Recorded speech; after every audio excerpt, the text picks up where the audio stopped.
Alors, bonjour, mesdames et messieurs. J'apprécie beaucoup votre présence nombreuse dans cette salle pour un sujet qui est de beaucoup d'intérêt, ça va de soi. En effet, le vieillissement de la population, c'est un sujet de l'heure au Québec et partout dans le monde. Tout le monde en parle, quoi, de ce vieillissement de la population.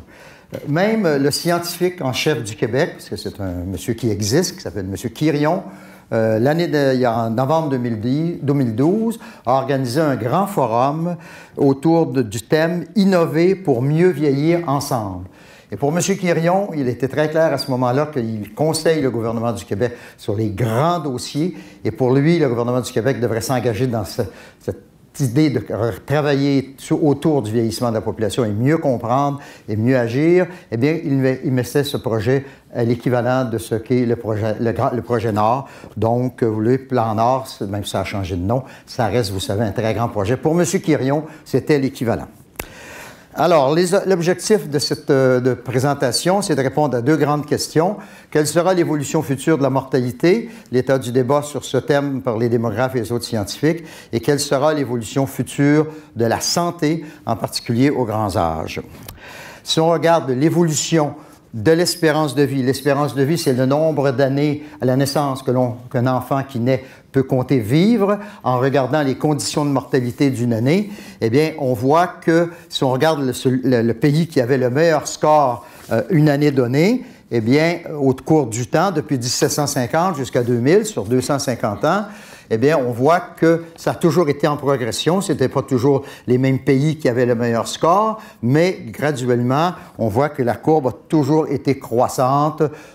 Et on ne voit pas pourquoi ça s'arrêterait. D'ailleurs, ça dépend du fait que il y a eu des révolutions dans le domaine de la médecine, Jenner, Pasteur, le contrôle des maladies cardiovasculaires, de sorte qu'on voit que l'espérance de vie au 20e siècle en particulier a grimpé de façon vertigineuse et continue même dans les années récentes de grimper de façon importante. Eh bien, ça, si c'était l'espérance de vie à la naissance, de 40 ans, on est rendu à 90 ans.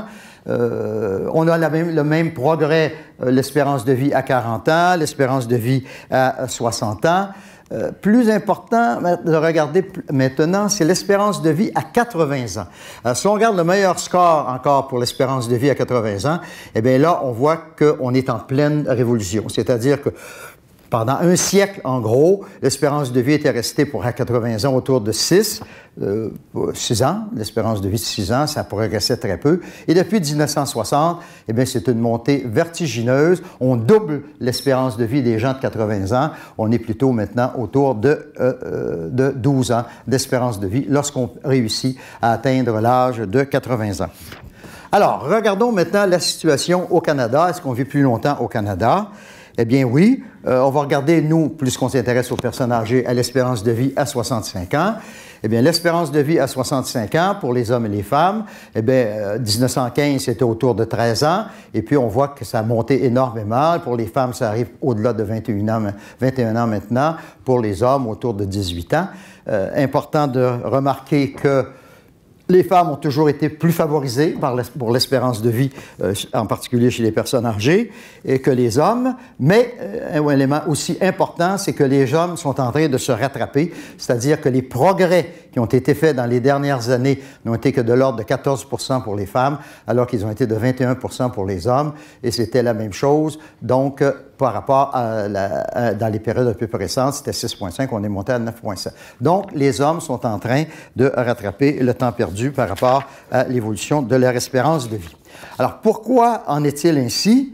Eh bien, c'est que nous vivons plus longtemps parce que toutes les causes, enfin les 10 principales causes de décès au Canada des personnes âgées, eh bien, toutes ces causes-là sont en nette décroissance. C'est-à-dire qu'il n'y a pas une maladie, une cause de décès qui a augmenté dans les années récentes pour les personnes âgées.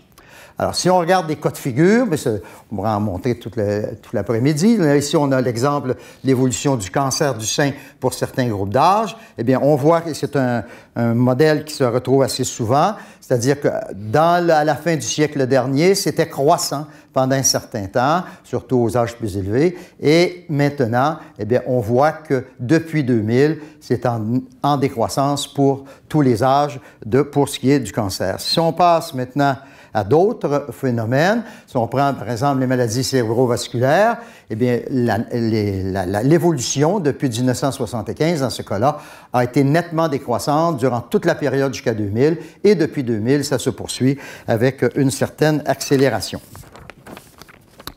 Alors, il y a des théories par rapport à ce qui va se passer dans le futur. Alors, quelles sont ces théories par rapport à l'évolution de la mortalité?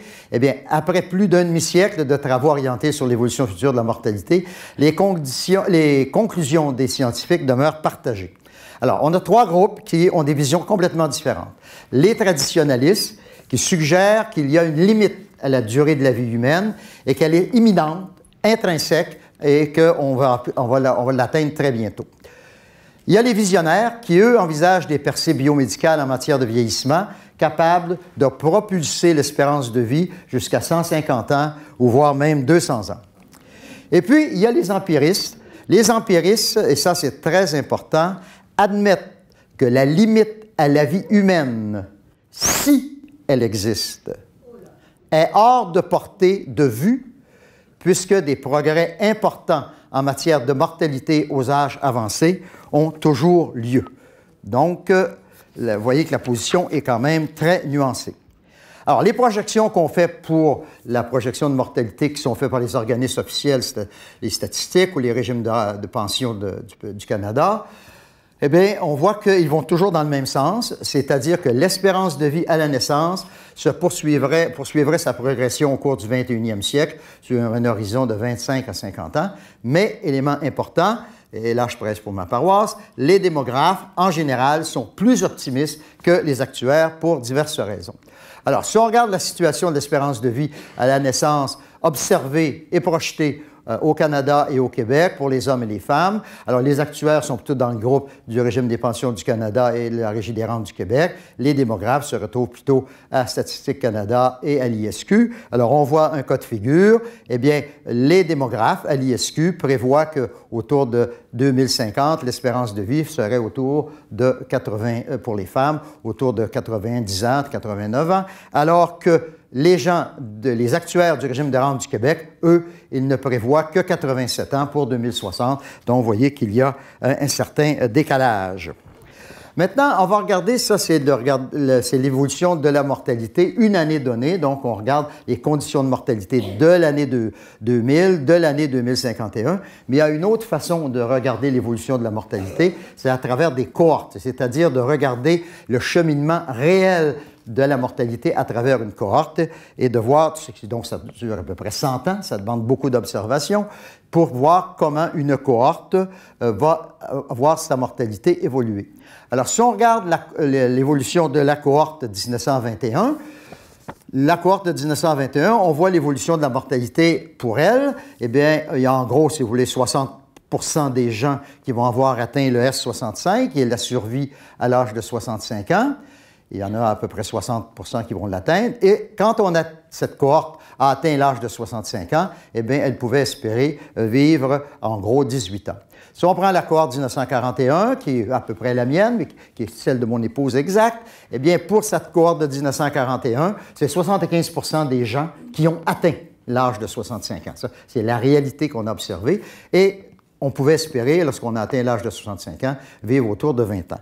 La cohorte 61, eh bien, ça grimpe encore. Et la cohorte 1981, eh bien, c'est la très grande majorité de la cohorte 1981 qui va atteindre l'âge de 65 ans. Donc, autour, si vous voulez, c'est des projections, autour de 93% qui vont se rendre à l'âge de 65 ans. Et ces gens-là, qui atteindront l'âge de 65 ans, eh bien, on peut espérer qu'ils vivront en gros 25 ans. Donc, voilà l'évolution de la mortalité vue dans une autre perspective sur des cas réels, c'est-à-dire sur vous, sur moi, voir comment la situation a évolué au cours du 20e siècle et comment elle évoluera au cours du 21e siècle. Alors, on a là les résultats d'un travail d'une étudiante qui a été fait chez nous. Et l'étudiante, un peu timide, n'a pas voulu aller plus loin, mais nous, les démographes, on y va plus loin. Et donc, on y va plus loin. La 2001. Eh bien, la 2001, elle va vivre 100 ans. Donc, la 2001, on peut croire, il y a toutes les raisons de croire, que les jeunes qui naissent aujourd'hui vont vivre 100 ans en moyenne. La moyenne, pour ceux qui connaissent un peu les statistiques, dans ce genre de distribution, c'est pas loin de la médiane. Et la médiane, c'est un âge qui sépare une population en deux, ceux avant et ceux après. Eh bien, il y a 50 des gens qui vont mourir avant 100 ans dans cette cohorte-là, à des âges très avancés. Mais ce qui est surtout important, c'est qu'il y en a 50 des jeunes qui naissent aujourd'hui vont se rendre à l'âge de 100 ans et vont mourir au-delà de l'âge de 100 ans. Eh bien, ça, c'est révolutionnaire, ça va de soi, mais ça dépend, parce que c'est ça qui est important de garder en mémoire, des progrès qui vont être faits à partir de 2075. Jusqu'à 2075, ces jeunes-là, ils vont vivre. Il y a très peu de décès avant l'âge de 75 ans. Donc, c'est des décès prématurés qu'on compte sur les doigts de la main, entre guillemets. Donc, ces gens-là vont profiter des progrès de la mortalité entre 2000 et 2075, qui vont être relativement minimes puisqu'on a atteint les sommets, et ils vont beaucoup profiter des progrès que l'on va faire entre 2075 et 2100. Donc, la moitié va vivre et mourir au-delà de 100 ans. Croyez-vous que pour ces gens-là, on peut leur proposer comme projet de société d'avoir Liberté 55? Je pense que vous êtes bien conscient que ça n'a aucun sens. C'est-à-dire qu'il va falloir complètement révolutionner le mode de vie des personnes vieillissantes et en particulier des personnes âgées, et que donc c'est une nouvelle société, les sociétés du 21e siècle, que ces jeunes-là vont vivre et que nous, plutôt du 20e siècle, n'avons pas vécu. Alors, pourquoi il en est ainsi? Eh bien, il n'y a qu'à regarder les progrès technologiques. Si vous voulez, si on regarde une Ford de 1909, une Ford en 1909, eh bien, c'est ce que ça avait l'air. Et l'espérance de vie en 1909, c'était 47 ans. Si on prend une Ford, une Mustang 2009, ça a changé complètement d'allure là, par rapport à la 1909, et l'espérance de vie, elle est passée de 47 ans à 81 ans. Eh bien, le modèle futuriste pour la Ford de 2100, je ne suis pas sûr que c'est ce que ça aura l'air, mais on ne voit pas pourquoi, en 2100, l'espérance de vie ne serait pas de 100 ans. Mais plus important, parce que ce qui nous intéresse, c'est plus l'humain que les voitures. Dans un numéro récent de Maclean à l'automne dernier, vous aviez cette photo sur la page frontispice dont le titre était très clair, « Perfecting the Human Body ». Les scientifiques sont en mesure maintenant de reconstruire 70% du corps humain. Et ils sont capables de créer de la peau artificielle à partir d'une imprimante 3 dimensions. On va passer maintenant à la santé. Eh bien, la santé, il faut bien voir, on a toutes sortes d'idées sur ce qu'est la santé. Il faut prendre la définition de l'OMS. La santé, c'est un état complet de bien-être physique, mental et social et ne consiste pas seulement en une absence de maladie ou d'infirmité. Alors, on va regarder maintenant si nous vivons plus longtemps. On a vu que oui, on vit plus longtemps. La question qu'on peut se poser, est-ce qu'on vit en meilleure santé au-delà de 65 ans? Eh bien, dans guise d'introduction, vous êtes bien conscient qu'il y a une pression importante sur l'offre de soins et de services de longue durée dans les années à venir et qu'une amélioration de l'état de santé des aînés pourrait atténuer l'impact du vieillissement. Alors, la santé fonctionnelle, comme estimateur des besoins des services de longue durée, c'est ce qu'on utilise, et les besoins de soins et services de longue durée bien, sont souvent liés à des incapacités sévères ou aux incapacités dans les activités de la vie quotidienne. Alors, ce que l'on sait par rapport à la santé, bien, les résultats d'études récentes ont montré que la prévalence de l'incapacité augmente avec l'âge, on s'en doutait un peu, et que les femmes ont des taux d'incapacité plus élevés que les hommes. Globalement, on observe une baisse des incapacités moins sévères, activités instrumentales de la vie quotidienne, surtout aux États-Unis, mais pas de tendance claire pour ce qui est des incapacités sévères. Enfin, il y a malheureusement peu d'études sur les tendances de l'incapacité au Canada et vraiment aucun résultat concluant. Une étude de l'OCDE affirmait cependant que l'incapacité sévère pour les activités de la vie quotidienne demeure stable entre 1996 et 2003, autant chez les hommes que chez les femmes. Alors, il y a un débat aussi fondamental pour ce qui est du futur de la morbidité ou des années vécues supplémentaires qu'on en a eu un pour la mortalité. Et il y a des groupes qui se dégagent très, très bien là-dessus. Alors, les questions à se poser, c'est est-ce que les progrès récents en matière de santé consiste principalement à permettre de vivre plus longtemps, mais avec des problèmes de santé. Alors, ce débat a conduit à tenter de résoudre les problèmes de définition et de mesure de l'état de santé, ce qui n'est pas simple. Être en santé ou pas en santé, ce n'est pas comme clair comme être mort ou être vivant. Et l'espérance de vie en santé ou sans incapacité s'est révélé l'indicateur le plus intéressant pour suivre l'évolution de l'état de santé de la population. Malheureusement, les données disponibles, surtout au Canada, sont toutefois beaucoup plus rares et de qualité inégale que pour la mortalité, ce qui empêche de porter un diagnostic clair sur l'évolution du phénomène. Alors, en général, on essaie de décomposer l'espérance de vie, dont je vous ai parlé jusqu'à présent, en deux parties, c'est-à-dire l'espérance de vie en parfaite santé ou sans incapacité et l'espérance de vie avec des incapacités. Et la courbe des survivants total d'une cohorte, eh bien, c'est ce qu'on voit sur la ligne supérieure. Et ça, c'est la courbe des survivants sans incapacité. Et la surface représente les années vécues sans incapacité. Et la surface en vert représente les années vécues avec incapacité. Si les tendances de l'évolution de l'espérance de vie à 65 ans, tout état de santé, sont assez claires, on ne peut en dire autant pour l'espérance de vie sans incapacité, où tous les cas de figure se présentent.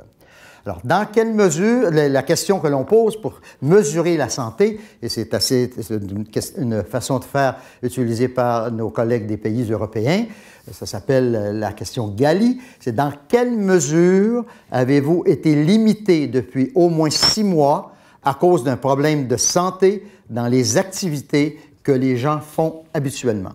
C'est là la définition, si vous voulez, de savoir si on a une incapacité ou pas. Alors, si on regarde les résultats maintenant de l'espérance de vie sans incapacité des hommes de 65 ans dans un certain nombre de pays européens, entre 2004 et 2010, eh bien, on voit que pour ce qui est de l'espérance de vie, life expectancy pour tous ces pays-là, 65 ans, pour les hommes, la tendance est très, très claire. Il y a une croissance graduelle autour de un peu moins de 16 ans à peu près 18 ans. Si on regarde l'évolution de l'espérance de vie sans incapacité, eh bien là, on a tous les cas de figure. Il y a des gens pour lesquels il y a eu des pays pour lesquels il y a eu une nette amélioration. C'est le cas de l'Autriche, de la Belgique, de la Finlande. On peut passer à ceux qui sont restés à peu près au même niveau pendant toute la période d'observation. Et puis, là, ce qui est plus décevant, c'est qu'il y a des pays qui ont vu leur espérance de vie en santé diminuer plutôt qu'augmenter. Et ces pays-là, dans l'étude, sont le Danemark, l'Italie et les Pays-Bas. Si on regarde pour les femmes, c'est à peu près le même cas de figure pour ce qui est de l'espérance de vie, tout état de santé. Si on regarde maintenant l'espérance de vie sans incapacité, les mêmes cas de figure. Il y a des gens qui ont fait des progrès importants, l'Autriche et la Finlande. Il y a des gens qui sont restés à peu près au même niveau durant toute la période. Et il y a des pays pour lesquels il y a eu une dégradation de l'espérance de vie en santé. C'est le cas du Danemark, de la Grèce et de l'Italie. Que nous apprennent ces résultats-là? Bien, ces résultats-là nous apprennent d'une part que selon la période, entre hommes et femmes, ce n'est pas toujours cohérent dans un même pays. Parfois, pour les hommes, ça s'améliore ou l'inverse pour les femmes. Et surtout qu'au cours du temps, on ne va pas toujours dans les mêmes directions. Donc, on n'est vraiment pas en état, si vous voulez, de savoir exactement, en Europe, tout au moins, on peut penser qu'il en est de même pour le Canada, eh bien, qu'est-ce qu'on fait vraiment des progrès pour améliorer la santé des personnes âgées, des personnes au-delà de 65 ans. Alors, bien, il y a des théories pour le futur. Là, c'était le passé, jusqu'à 2010. Il y a des théories pour le futur. Il y a 3 théories par rapport à l'évolution future de la morbidité, ce qu'on appelle la compression de la morbidité, l'expansion de la morbidité et l'équilibre dynamique. Alors, la première, la compression de la morbidité, s'appuie sur l'existence d'une limite à la vie humaine, dont je vous ai parlé tout à l'heure. Il y a des gens qui croient qu'il y a une limite. Les gens ne peuvent pas vivre plus que 85 ans, ce qui a été contredit par la réalité, et conduit donc à une réduction de la proportion des années vécues en mauvaise santé, puisqu'on progresse dans le temps. La seconde suggère plutôt que les gains de mortalité se traduiront par des périodes plus longues de maladie à cause de l'augmentation de l'espérance de vie, d'où une expansion de la morbidité. Et un troisième groupe qui se situe entre les deux et qui suggère que même si la baisse de la mortalité mène à une augmentation de la prévalence des maladies chroniques, la sévérité de ces maladies-là est généralement moindre que celle et à ce moment-là, il y a un certain équilibre dynamique.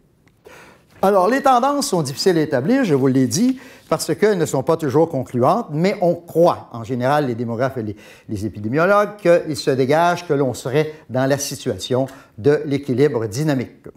Si certains pays voient leur taux d'incapacité par âge augmenter, c'est en général pour des incapacités légères, mieux saisies qu'auparavant. Et les cas d'incapacité sévère, eh bien, c'est pas très concluant, mais le Canada semble être dans une position moins préoccupante, même si l'arrivée des baby boomers aux âges de la retraite et de la vieillesse va accaparer de plus en plus de ressources pour les soins et les services de longue durée. Mais devant tout ce vieillissement et devant l'optimisme que peuvent avoir certains démographes et épidémiologues, eh bien, il y a des gens qui disent « Oh, attention, on est en pleine pandémie d'obésité et l'obésité pourrait avoir énormément de conséquences sur l'espérance de vie des personnes. » Eh bien, qu'ont en commun les personnalités canadiennes suivantes, des gens relativement très bien connus, le Dr. David Butler-Jones, qui est l'administrateur en chef de la santé publique à l'Agence de santé publique du Canada, le Dr. Guy Breton, qui est le recteur de l'Université de Montréal, et le Dr. Richard Béliveau, qui est le scientifique vedette de l'émission vedette de Radio-Canada, Campagne. Mais qu'est-ce qu'ils ont dit, ces gens-là? Eh bien, ces trois personnes-là, elles ont affirmé que les enfants nés en ce début du 21e siècle pourraient vivre moins longtemps que leurs parents. Alors ça, c'est une aberration par rapport à tout ce que je vous ai montré. Et c'est une aberration et ça donne un très mauvais message parce qu'il y a un vrai problème, mais on ne cible pas le vrai problème. En effet, si on regarde les études qui sont faites, notre collègue Roser, qui a montré qu'il y a qu'on étudie les facteurs de risque, mais il y a des facteurs de risque qui, eux, mènent vers la mort, mais il y a des facteurs de risque qui mènent vers les incapacités. Et si le tabagisme, en fait, a des facteurs de risque qui tuent, eh bien, l'obésité a des facteurs de risque qui rendent avec des incapacités et non pas ne tuent pas. C'est-à-dire qu'un obèse va avoir des problèmes d'incapacité, il va avoir des maladies, il va avoir des maladies comme le diabète, mais toutes ces maladies, je vous l'ai dit, on les contrôle de plus en plus. Donc, ils vont vivre longtemps, les obèses, mais avec des problèmes de santé. Et donc, on ne risque pas de voir la mortalité des enfants nés aujourd'hui diminuer par rapport à celle de leurs parents, mais ce qu'on va voir diminuer, c'est vraisemblablement pour ces gens-là, c'est l'espérance de vie en santé, ce qui ne devrait pas être... On devrait s'opposer à voir l'espérance de vie diminuer en santé. Et donc, la pandémie d'obésité doit être combattue, mais il ne faut pas faire peur aux loups en disant que ça va les tuer. Ça ne va pas les tuer, l'obésité, mais ça va les rendre avec de nombreuses incapacités et qui va être un problème pour eux et pour la société. Alors, les conclusions, eh bien, c'est que la croissance de l'espérance de vie est inéluctable si on se fie aux progrès techniques du 20e siècle et surtout à ceux du début du 21e siècle dans tous les domaines du savoir, d'autant plus, comme je vous l'ai dit tout à l'heure, que les effets pour les personnes qui naissent aujourd'hui, eh bien, vont être observés qu'à partir de 2075. Donc, il va se passer beaucoup de choses d'ici ce temps-là. Les idées modernes dont l'on doit favoriser, eh bien, c'est de mourir en santé, c'est-à-dire qu'on devrait tous se rendre à un certain âge, un grand âge, et plutôt que d'être malade pendant 1 an, 2 ans, 5 ans, 10 ans, mourir immédiatement, ça pourrait être un objectif de société. Mais se suppose, et ça c'est important, qu'il faudra mettre l'accent sur la recherche s'intéressant aux maladies non mortelles plutôt que de s'intéresser uniquement, en gros, aux maladies mortelles. Eh bien, en termes d'épilogue, déjà dans les écritures religieuses, on disait que l'homme ne pouvait pas vivre au-delà de 100, n'irait pas jamais au-delà de 100 ans. Eh bien, il y a des gens qui pensent autrement.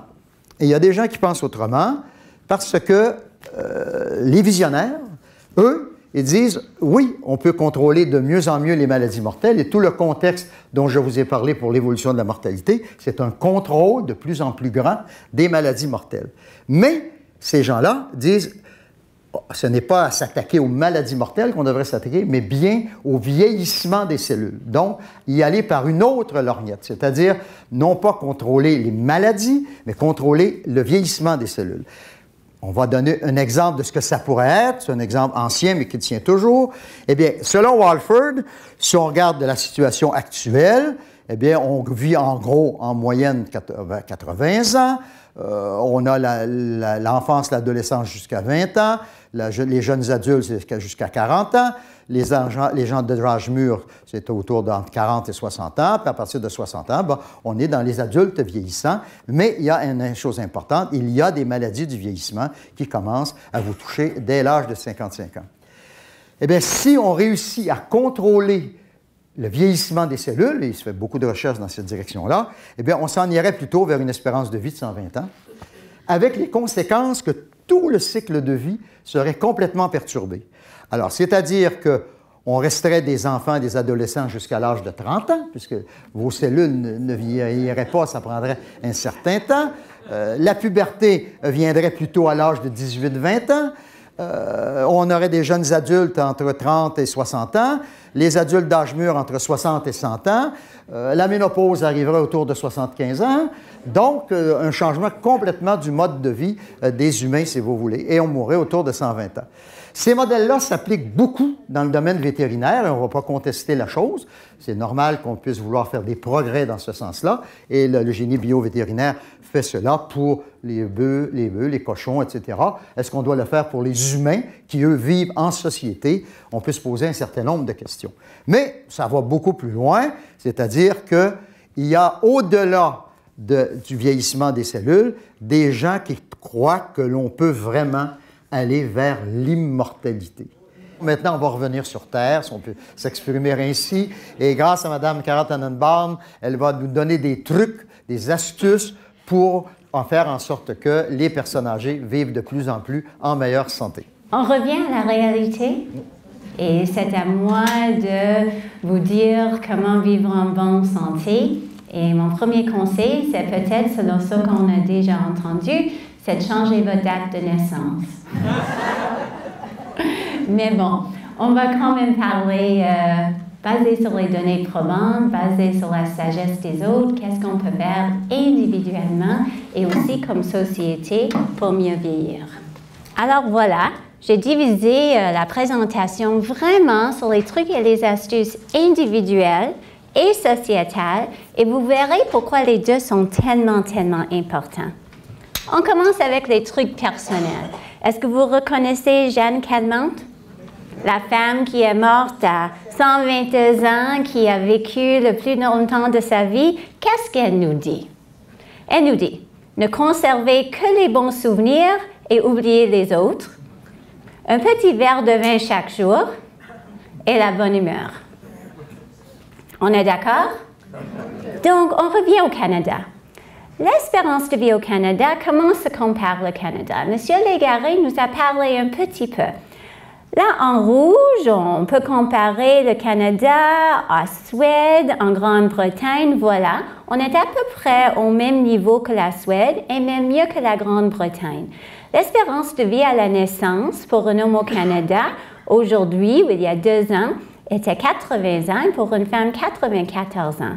Si on descend à l'espérance de vie en bonne santé, parce que M. Légaré vous a expliqué qu'on ne veut pas juste vivre vieux, mais on veut bien vieillir, c'est que l'espérance de vie en bonne santé pour un homme, en 2007, était de 71 ans et pour une femme de 75 ans.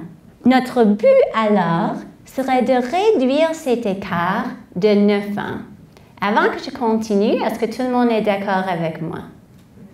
Donc aujourd'hui, on va essayer de revoir les données probantes qui vont nous laisser rapetisser, comment est-ce qu'on dit, faire plus petit, merci beaucoup, mais réduire l'écart entre l'espérance de vie et l'espérance de vie en bonne santé parce qu'on aimerait qu'elles soient les mêmes. Maintenant, qu'est-ce qui explique l'écart entre l'espérance de vie et l'espérance de vie en bonne santé au Québec? Bien, on peut dire que la majorité des aînés 65 ans et plus au Québec se considèrent néanmoins en excellente ou très bonne santé quand elles se comparent aux personnes de leur âge. Il y a quand même 84% avec des problèmes de santé chroniques à l'âge de 65 ans et plus, et 57% avec des incapacités et 52% avec les deux. Alors, l'espérance de vie en fonction de l'état de santé au Canada, c'est quoi le fardeau des maladies chroniques? Je suis complètement d'accord avec M. Légaré qui nous a dit que ce n'est pas les maladies qui tuent qui vont être importantes maintenant, mais les maladies qui causent des incapacités.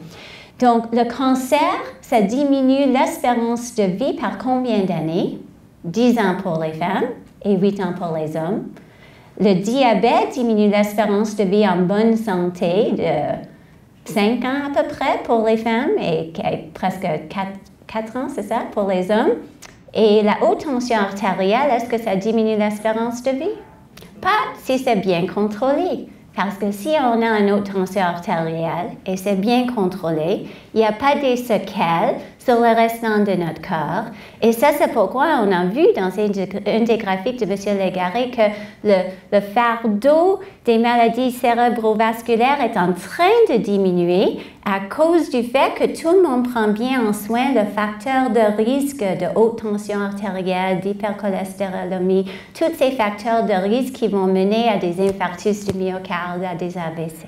Mais ce n'est pas juste la santé qui nous est importante. Alors là, comme vous voyez, et ce que je vais parler aujourd'hui, je vais essayer de voir comment les facteurs intermédiaires de risque qui ont une influence sur les maladies cardiovasculaires, le diabète, l'arthrite, les maladies chroniques et plusieurs cancers sont influencés par des facteurs de risque que je vais appeler non modifiables, les facteurs de risque que j'appelle comportementaux. Et ça, on n'en pense pas trop, mais le contexte culturel et environnemental qui est théoriquement modifiable. Donc, astuce 1, sur le niveau personnel, les gènes. Est-ce qu'on peut modifier nos gènes? Alors, comment les gènes, un facteur non modifiable, qu'est-ce qu'on peut faire avec notre génétique? Et je vous donne l'exemple du dépistage préventif pour le cancer. Il y a 15 à 20% des cas de cancer colorectal qui sont attribués à des antécédents familiaux de premier degré. Donc, notre responsabilité à nous, c'est de savoir quoi?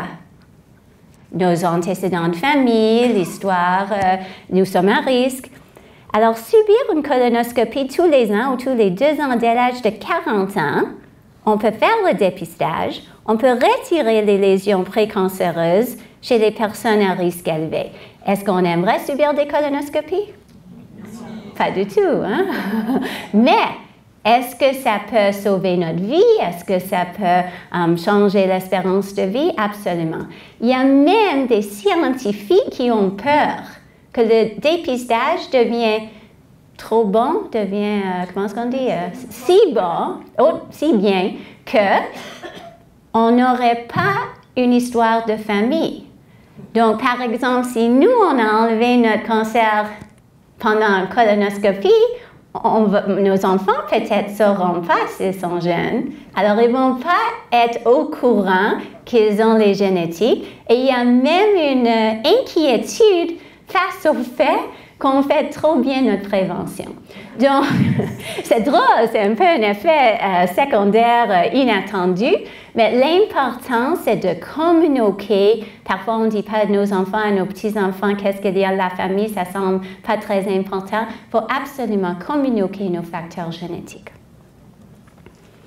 J'ai parlé des hommes, mais ma mère et ma tante, peut-être, ont eu un cancer du sein. On a entendu parler du cancer du sein? Absolument. Il y a une mutation du gène BRCA1 ou BRCA2 qui augmente le risque de cancer de sein dans les familles. Et ce sont quoi ces gènes-là?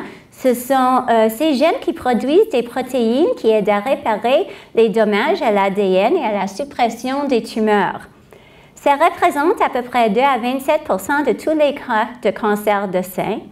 Et si on a une mutation dans un ou les deux de ces gènes, le risque de développer un cancer sein ou ovaire, parce qu'ils vont ensemble, avant 80 ans et de 90 ans, c'est de 90% pour celles qui sont porteuses de la mutation. Et près de 80% des cas de ces femmes reçoivent un diagnostic de cancer du sein avant la ménopause, en comparaison avec les femmes qui ont un diagnostic de cancer du sein qui n'est pas familial. Est-ce qu'il y a de la prévention? Absolument. Et encore une fois, on a vu dans le graphique de M. Légaré que la mortalité due au cancer du sein était en décroissance à cause du fait que le Québec a un programme de mammographie préventive. Et chez les femmes qui ont un historique, un antécédent de famille, on peut faire un dépistage plus jeune et aussi plus fréquent. Il y a même des femmes, beaucoup de femmes, j'ai plusieurs amis malheureusement, mais heureusement et malheureusement, qui font des mastectomies et des ovariectomies, c'est-à-dire on enlève les deux seins et les ovaires à mon âge pour ne pas même devoir faire le dépistage et avoir le risque qu'on va manquer un cancer. Donc, la technologie, ce qu'on a vu un peu, ça se fait. Maintenant, les gènes affectent aussi comment notre corps réagit aux médicaments. Est-ce que vous étiez au courant? Donc, je vous donne un exemple. Dans notre foie, il y a des enzymes qui s'appellent les cytochromes qui métabolisent les médicaments. Alors, dans la cercle bleue, ça dit le cytochrome, le CYP, 2D6. Et ça, c'est une enzyme et il existe plusieurs formes génétiques du cytochrome 2D6 et probablement qu'on a le même type d'enzyme ou non. Je vous donne un exemple. Voilà toutes les variations génétiques du cytochrome 2D6, cette enzyme qui métabolise les médicaments, au sein de la population en général. Et là, il y a 5 différentes, on appelle ça des phénotypes ou des types d'enzymes. Les gens qui vont être des métaboliseurs ultra rapides des médicaments, les gens qui vont être normaux, les gens qui vont être des métaboliseurs moyens à cause du type d'enzyme de 2D6 qu'ils ont dans leur foie, des métaboliseurs lents et les métaboliseurs très lents. Et ça va changer dépendant de votre origine. Donc, nous, la majorité de nous ici, mais certainement pas tout le monde, ce sont des caucasiennes, on dit ça en français. Alors nous, probablement on est normal, mais 15%, c'est 1 sur 20, 3 personnes, 1 sur 100, 3 personnes dans cette salle au moins. Avez-vous des problèmes avec des médicaments? Êtes-vous plus sensible aux effets secondaires? Ou peut-être vous ne répondez pas quand on vous donne un médicament, disons pour la douleur, et il faut prendre plus de ce médicament qu'une autre personne.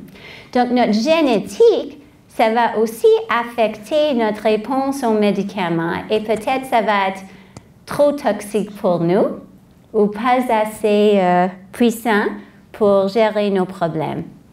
Donc les conséquences sont la toxicité des médicaments, l'échec thérapeutique parce qu'ils ne fonctionnent pas, ou on peut avoir des interactions parce qu'on peut par exemple prendre plusieurs médicaments qui sont métabolisés par le même cytochrome, et là, on va avoir de la compétition entre les médicaments. Et je vous donne un exemple un peu effrayant du tamoxifène. Vous reconnaissez ce médicament? C'est un médicament, c'est une chimio-hormonothérapie qu'on utilise pour le cancer du sein. Quand c'est pris avec le paroxétine, le Paxil, vous savez c'est quoi le Paxil? C'est un antidépresseur. Okay. On a un risque accru du décès suite à un diagnostic de cancer. Donc, si on prend les deux ensemble, aucun métabolite du tamoxifène n'est activé. Et est-ce que le tamoxifène ou la chimiothérapie pour le cancer du sein va fonctionner? Non. Et là, j'estime que vous êtes des statisticiennes. Alors, on revient à notre graphique. Alors, sur l'axe Y, sur le dessus, on voit la proportion de temps où la patiente a également été traitée avec la paroxétine et la tamoxifène. Et sur l'axe Y, on voit le rapport de risque de décès, c'est la probabilité plus haute de décès liée au cancer du sein chez les femmes traitées avec le tamoxifène. Et vous voyez le plus longtemps, 75% après le diagnostic de survie qu'on a pris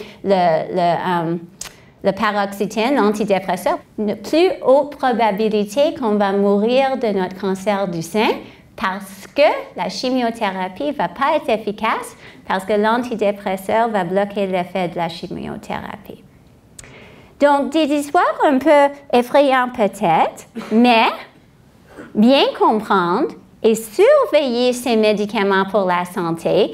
Et la deuxième astuce que je vous donne, oui, on peut imaginer que c'est notre médecin et notre pharmacien qui vont nous dire ça, mais parfois on a plusieurs spécialistes, parfois ils ne parlent pas ensemble. Et là, aux États-Unis, il y a une société qui s'appelle the American Geriatric Society.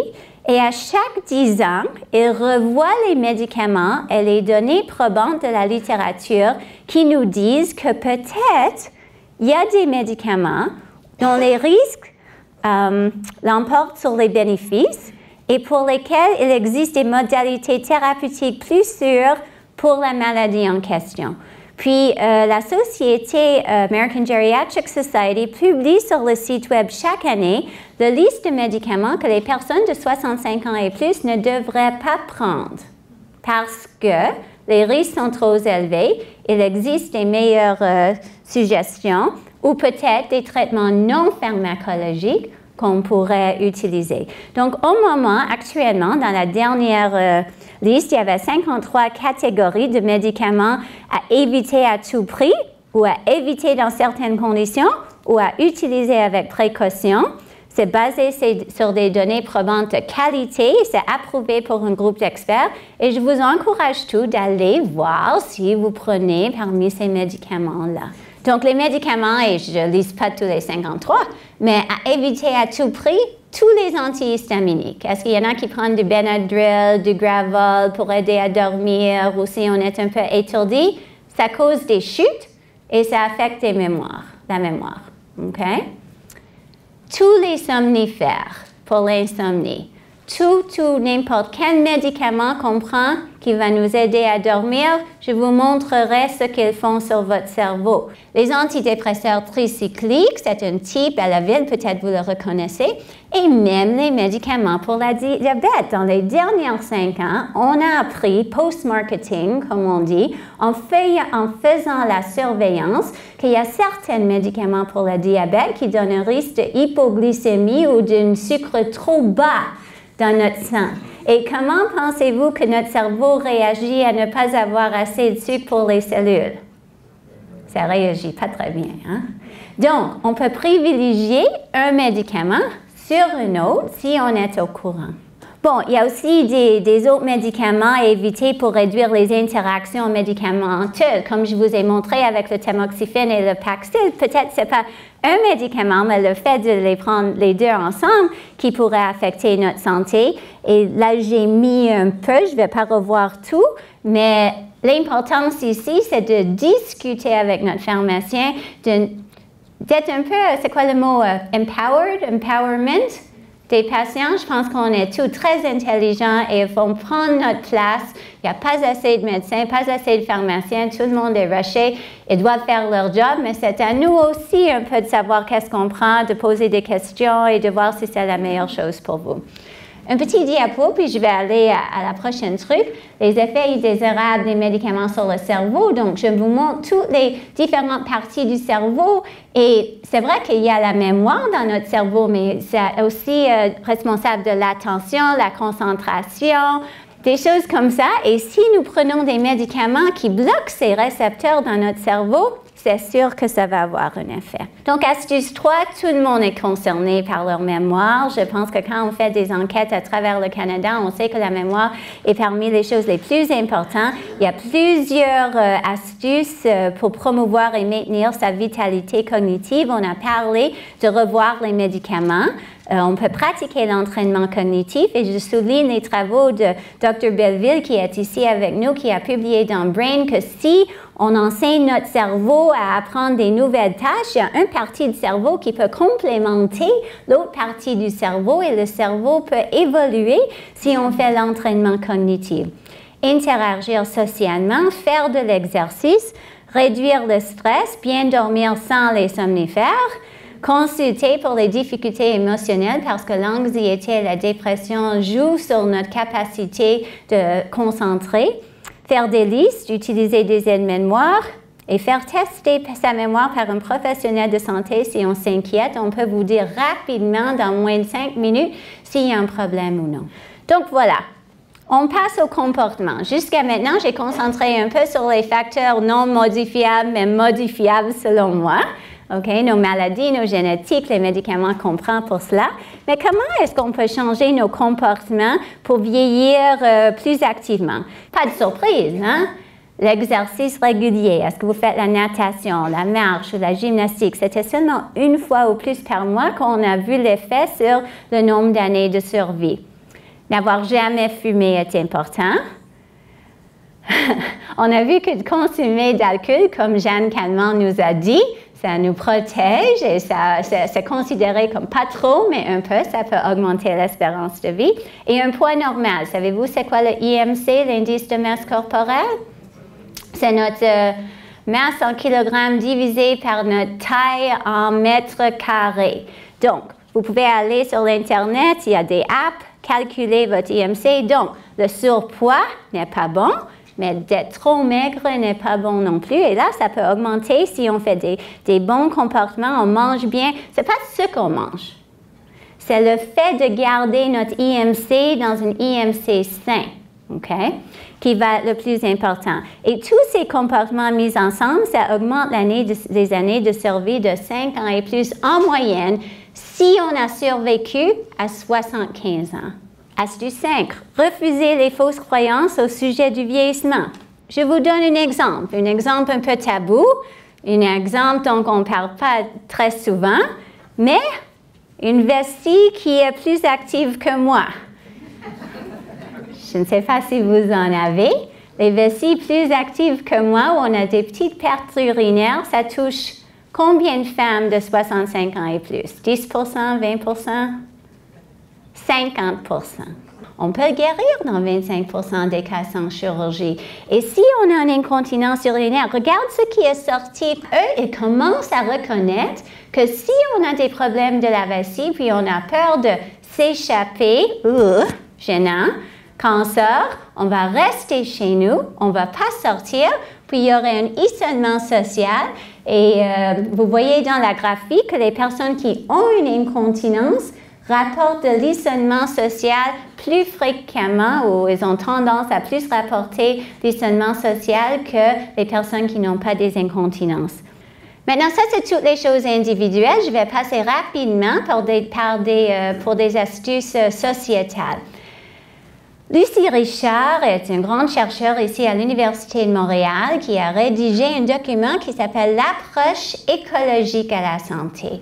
Et l'approche écologique, si je lis la définition, c'est que ça met l'accent sur les interactions complexes entre les personnes, les groupes et leur environnement physique et social dans un continuum allant des interventions dispensées dans un micro-environnement jusqu'à des contextes plus larges comme les communautés et même le gouvernement. Alors, je ne sais pas si on peut lire, mais il y a l'individu, mais autour de l'individu, il y a la famille, donc les antécédents peut-être familiales. Autour, il y a la communauté, puis autour, il y a la société. Et comment est-ce que je peux faire de l'exercice et toutes les choses que je dois faire si ma société ne me donne pas les outils de les faire? Maintenant, pourquoi je pense que c'est pertinent? Parce que la grande majorité des aînés vivent chez eux. La croyance que la majorité des personnes âgées vivent en CHSLD, en centre hospitalier soins de longue durée, est fausse. En fait, seulement 0,8 % des gens âgés de 65 ans et plus vivent dans les centres d'hébergement. C'est juste rendu beaucoup plus haut de 85 ans. On est rendu à 10 %. Est-ce qu'on croyait que c'était plus? Mais ce n'est pas vrai. Je vous donne l'exemple du C3S Cavendish. Cavendish est un CLSC à Côte-Saint-Luc. C'est une petite communauté ici à l'ouest où 30 % de la population est âgée de 65 ans et plus. Et ce qu'ils ont fait, c'est qu'ils ont dit, bien, on va offrir des programmes dans notre communauté, par exemple un programme qui s'appelle la remue des méninges. Donc, on va expliquer aux personnes et les outiller et les éduquer qu'est-ce qu'elles peuvent faire. Si on veut qu'ils aillent de l'exercice, ben, il faut envoyer le transport pour les chercher parce qu'au radio, qu'est-ce qu'on dit à l'hiver? Ne pas sortir, il y a pas trop de glace, on va chuter. Alors, comment est-ce que je peux sortir pour faire de l'exercice s'il n'y a pas quelqu'un qui va venir me chercher, marcher à l'autobus, à la métro? C'est une question de jugement parfois. Donc, une société qui réfléchit pas sur les besoins et tous les aspects démographiques dont on a parlé, c'est une société, une ville qui n'est pas amie avec des aînés.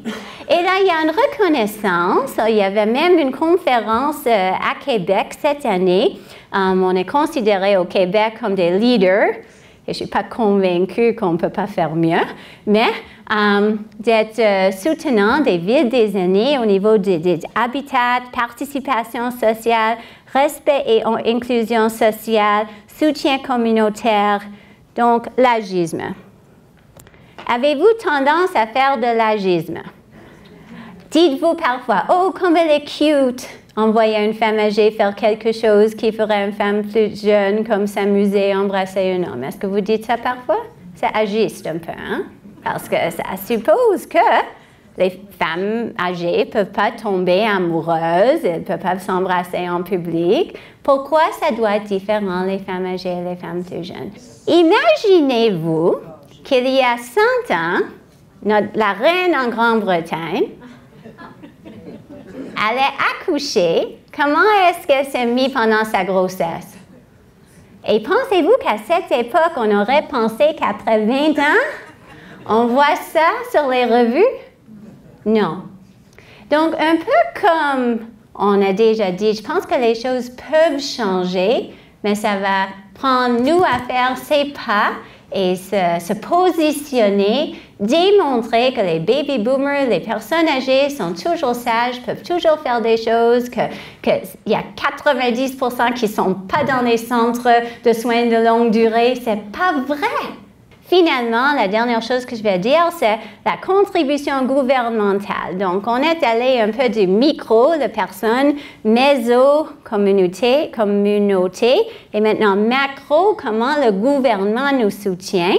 Voici, ça dit combien d'argent qui est dépensé sur la santé. C'est sûr que les médecins gagnent beaucoup.